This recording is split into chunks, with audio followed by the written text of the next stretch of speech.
एक आदर्श दुनिया का सपना, एक आध्यात्मिक आंदोलन और एक ऐसा पतन जिसने पूरी दुनिया को हिलाकर रख दिया।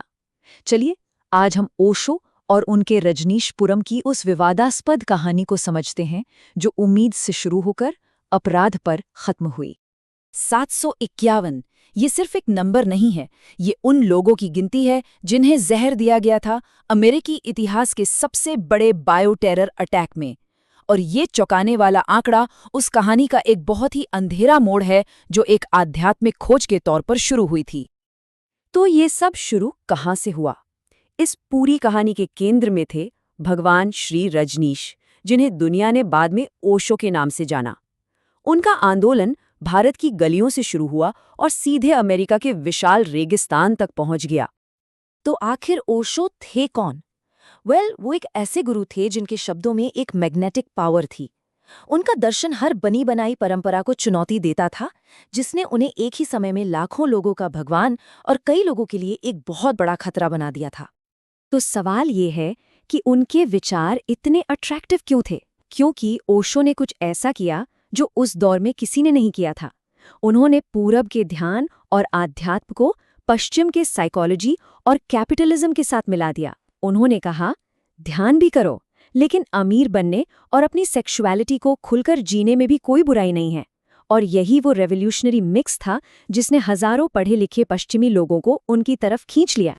भारत में मिली जबरदस्त कामयाबी के बाद आंदोलन ने एक ऐसा कदम उठाया जिसकी किसी ने कल्पना भी नहीं की थी। अमेरिका जाकर रेगिस्तान के बीचों बीच एक नया सेल्फ सफिशिएंट शहर बसाना। और ये सपना हकीकत में बदला गया ओरेगन के एक वीरान इलाके में। 64,000 एकड़ जमीन पर रजनीशपुरम नाम के एक शहर की नींव रखी गई। ये सिर्फ कुछ लोगों के रहने की जगह नहीं थी, ये धरती पर स्वर्ग बनाने की एक बहुत बड़ी कोशिश थी। इस सपने के केंद्र में दो लोग थे। एक तरफ ओशो, जो आध्यात्मिक गुरु थे और ज्यादातर समय मौन रहते थे, और दूसरी तरफ माँ आनंदशीला, उनकी पावरफुल सेक्रेटरी, जो दुनिया के लिए उस आंदोलन का चेहरा थीं। ये एक ऐसा डायनामिक था जिसे रजनीशपुरम का भविष्य तय करना था। ये यकीन करना मुश्किल है कि रजनीशियों ने कितनी तेजी से उस बंजर जमीन को एक जीते जागते शहर में बदल दिया। उन्होंने अपना एयरपोर्ट बनाया, बसें चलाईं, बांध और बिजली घर बनाए और 7,000 से ज्यादा लोगों के लिए घर भी तैयार कर दिए। ये सच में किसी चमत्कार जैसा था। लेकिन ये जन्नत बाहरी दुनिया से ज्यादा दिन तक अलग थलग नहीं रह सकी।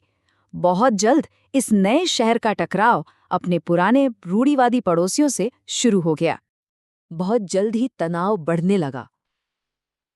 और ये सिर्फ एक कल्चरल क्रैश नहीं था, ये जीने के दो बिल्कुल अलग तरीकों के बीच एक लड़ाई थी। रजनीशियों की आजाद जीवन शैली स्थानीय लोगों के पारंपरिक मूल्यों से टकराई, और देखते ही देखते ये लड़ाई सड़कों से निकलकर अदालतों तक पहुंच गई।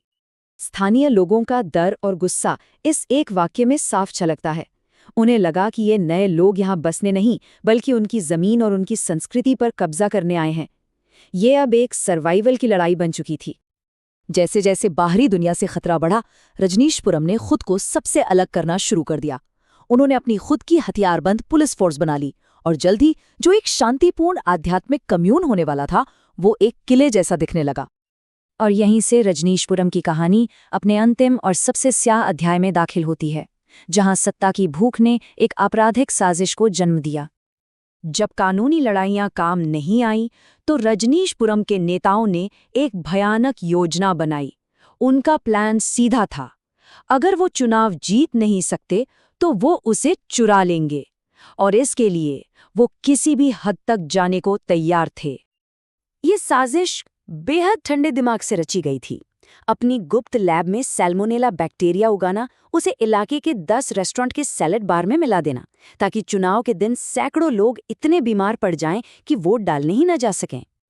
और फिर ताश के पत्तों की तरह सब कुछ बिखर गया। जैसे ही साजिश का पर्दाफाश हुआ, मां आनंदशीला रातों रात देश छोड़कर भाग गई।